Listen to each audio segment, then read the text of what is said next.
Nós iniciamos hoje, nós já iniciamos, né, uma série de oportunidades para respondermos ao Senhor Jesus. E quando Ele pergunta, e hoje será, que queres que eu te faça? Então, é uma pergunta a ser respondida hoje. Na próxima terça-feira será uma outra pergunta. Então, quando ele pergunta? Quando Jesus pergunta, ele sabe o que nós precisamos.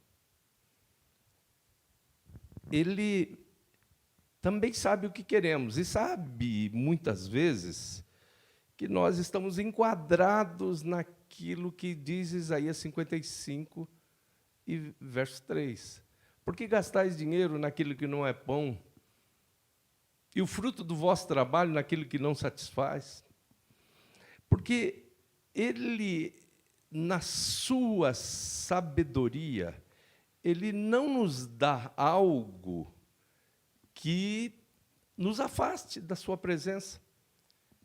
Disse o apóstolo Santiago: pedis e não recebeis, porque pedis mal, para gastardes com os vossos deleites.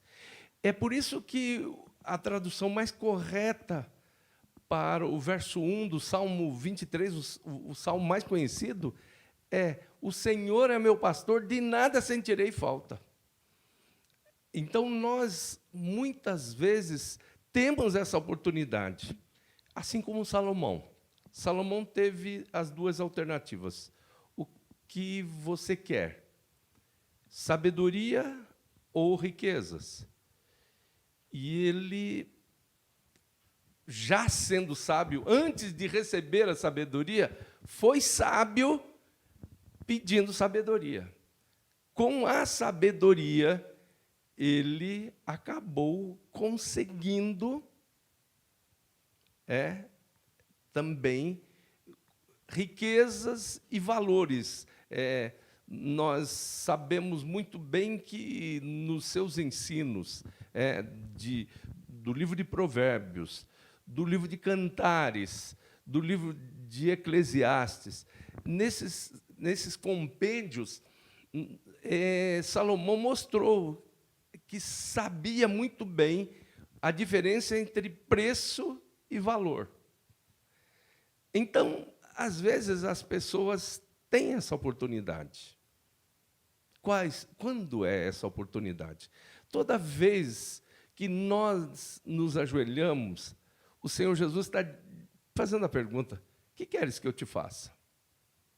Agora, tem 3 tipos de resposta dele: sim, não e espera um pouco.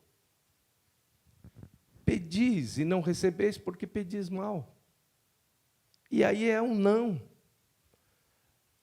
Há um tempo para todo propósito, Eclesiastes 3:1, e aí a resposta é assim: é sim, mas espera um pouco, no tempo certo, isso virá para a sua mão.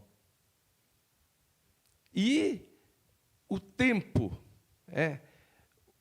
hoje é o dia da alegria, hoje é o dia da bênção.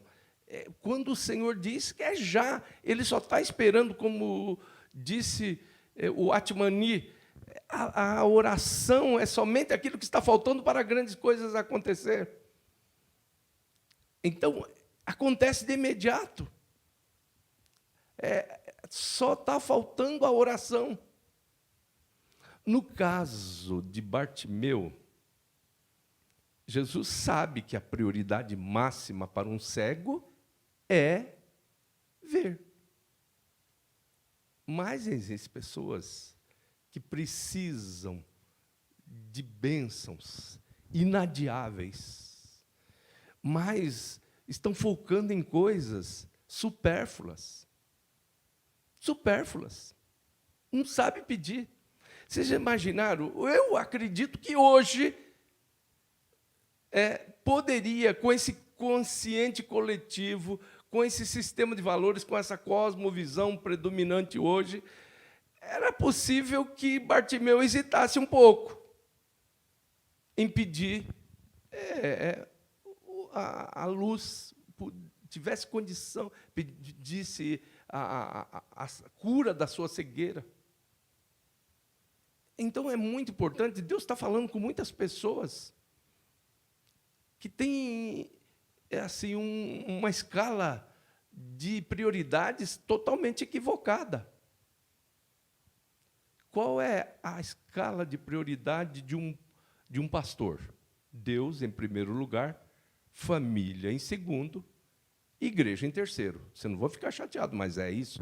Durante algum tempo, nós ficamos numa escala de prioridades equivocada.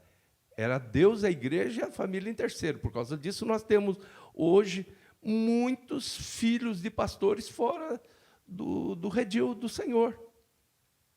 Nós temos que ter sabedoria para pedir para o Senhor. E Ele entende. Eu me lembro um dia no qual eu estava cansado, a palavra de Deus diz claramente, Ele conhece a nossa estrutura, sabe que somos pó, mas eu queria teimar numa maratona de oração, uma sequência de noites de oração, e eu chegando numa casa, Deus usou uma pessoa e falou, vai dormir, vai descansar, pediu à dona da casa um lugar onde eu pudesse descansar. Porque a gente imagina que Deus vai querer sempre que a gente fique assim, procurando. Diz o Salmo 127, Ele dá aos seus amados o sono enquanto dorme. Eu estou falando isso exatamente para nós entendermos que Deus sabe o que nós precisamos, sabe. Mas Ele pergunta, o que queres que eu te faça? A pergunta para você, muitas das vezes, a gente corre atrás dos efeitos, a gente não vai nas causas, pensando numa questão até de dor corporal. Nós estamos com uma dor de cabeça, e aí nós vamos tomar um analgésico, um sedativo, para a dor de cabeça. Só que nós nem pensamos na causa. E a gente toma. Quando passar o efeito, a dor de cabeça volta. Aquele sedativo, aquele analgésico, fizeram alguma coisa durante pouco tempo. É aquilo que muitas vezes as pessoas não entendem a orar. Então, hoje, a pergunta é essa para você. Olha, eu vi você fazer tantos pedidos, mas você está tão confuso que você só está correndo atrás do efeito. Bartimeu, ele foi na causa de todo o seu sofrimento.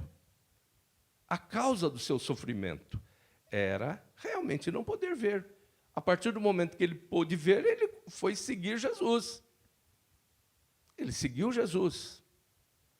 Até ali, ele se comportara como filho de Timeu, Bar-Timeu, filho de Timeu. E aí, quase de uma maneira redundante, Marcos coloca, filho de Timeu. Ele se comportou como filho de Timeu. Então, agora Jesus dá uma oportunidade para ele falar com o Pai das luzes, em quem não há mudança nem sombra de variação. A gente fica olhando, às vezes, Bartimeu, ele ficou como neto de Deus, neto do Pai Celestial. Ele viveu durante muitos anos como neto. Agora, Deus não tem neto. Então, ele se apoiava na espiritualidade de Timeu. E ele foi ficando cego. Deus não tem netos. Aí, quando ele está nas cercanias de Jericó, a multidão fazendo um barulho, ele procura saber o que estava acontecendo. E falaram-lhe que era Jesus liderando uma grande multidão. E ele disse: eu não posso perder essa oportunidade.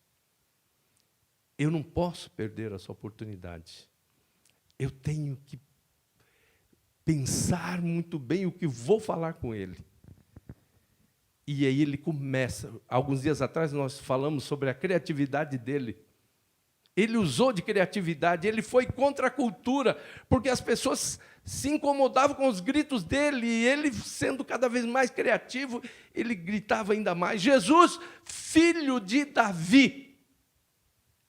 Olha, espera aí. Quando ele fala a Jesus, filho de Davi, ele não está falando Jesus, filho do Pai Celestial. Por quê? Ele joga Deus lá em cima, joga Jesus assentado à destra do Pai, distancia Deus dele. Mas quando ele diz, Jesus, filho de Davi, tu és absolutamente Deus, mas tu és absolutamente homem. Olha, o que ele faz, ele clama por empatia de Jesus, ó, a sabedoria. Por isso que nós temos que pensar no que responder. E aí Jesus, entendendo essa empatia, olha, Jesus, filho de Davi, tu és absolutamente de Deus, mas tu és absolutamente homem, e no sangue, nas tuas veias corre sangue como o nosso. Tu sabes as dores que nós passamos. E diz Isaías 53, né? Ele não citou, né? Mas implicitamente ele estava embutindo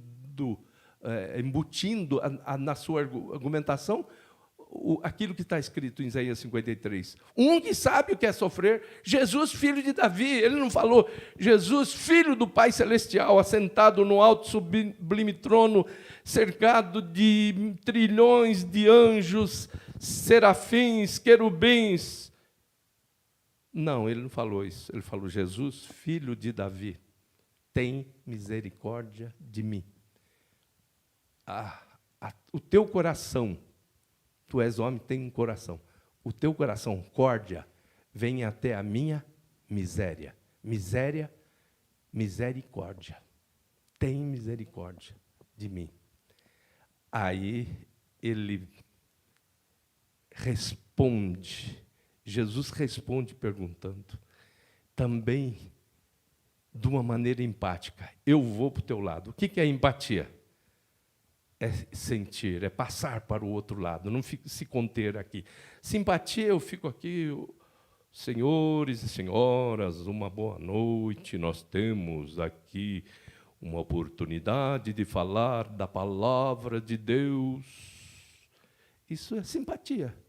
Mas como nós estamos falando da palavra aqui, eu estou falando para você, de coração para coração. Isso é muito mais do que simpatia, isso é empatia.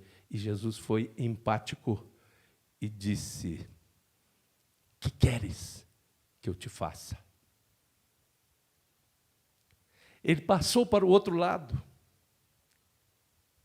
Ele entrou na miséria de Bartimeu. Ele entrou. E aí, essa é a grande oportunidade. Jesus sabia que a prioridade máxima dele era ver, sabia, mas ele procura estabelecer essa empatia. Passa por lado, eu estou entrando aí na sua vida. Eu entro na sua vida. Que queres que eu te faça? E ele, sem titubear, diz: eu quero ver, Senhor. Que eu torne a ver. E Jesus lhe diz: vai, a tua fé te salvou. E imediatamente tornou a ver e seguia Jesus estrada fora. O que você está respondendo? Jesus está falando para você, está me autorizando a dizer para você: em nome dele, que queres que eu te faça? Então pense em tudo aquilo que o Espírito Santo colocou nessa preleção. Nós vamos ter daqui a pouco os nossos momentos de oração. Pense na sua resposta para Deus. Amém? Vamos cantar?